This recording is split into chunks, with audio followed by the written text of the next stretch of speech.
Correspondents for the New York Times reported from more than 140 countries this year, covering war, terrorism, political upheaval, natural disaster, and social change. But they also found stories about searching for mussels beneath the ice in northern Quebec, about Italian pizza makers recognized for their intangible contributions to human culture, and about running the Beirut Marathon. Most of these stories were what we call journals, a long-standing weekday feature by Times correspondents around the world that aims to bring readers to places they haven't been, in the hope of offering insight into a place and culture. The journals can offer a refuge from the weighty, pressing and, let's face it, tragic news that tends to fill the headlines. Like postcards, they offer glimpses of communities and subcultures, often touching on food, history, sociology, and the arts. Here are some of our favorites from 2017. Tourist traffic clogs Venice's narrow streets, choking its glorious squares and pushing the locals of this enchanting floating city out and onto drab, dry land. The lingua franca is a foreign mashup of English, Chinese and whatever other tongue the mega cruise ships and low-cost flights have delivered that morning. Hotels have replaced homes. A small hip-hop festival on the outskirts of the southwestern city of Chengdu reveals how hip-hop, once an underground subculture, has stormed the Chinese mainstream.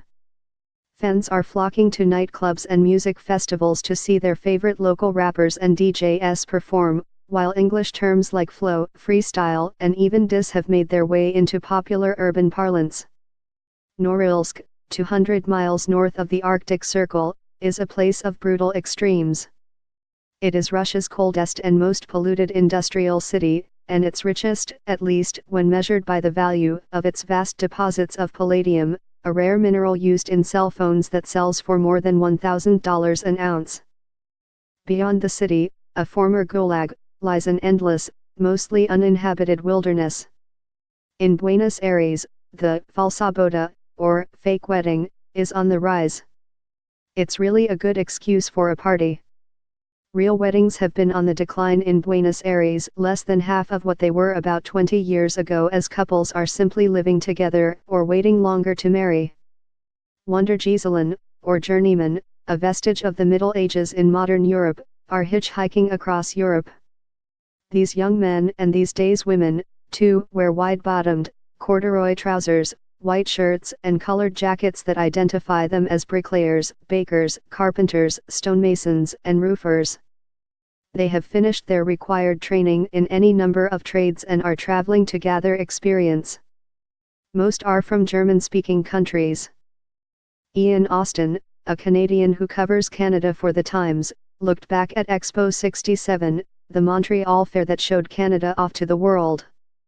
It marked the country's celebration of its 100th birthday, or, more accurately, the centennial of its current political structure, in a way that no single event marked its 150th this year. China's population is rapidly aging. Experts predict that by 2055, 400 million Chinese, or about a quarter of the country's population, will be over age 65.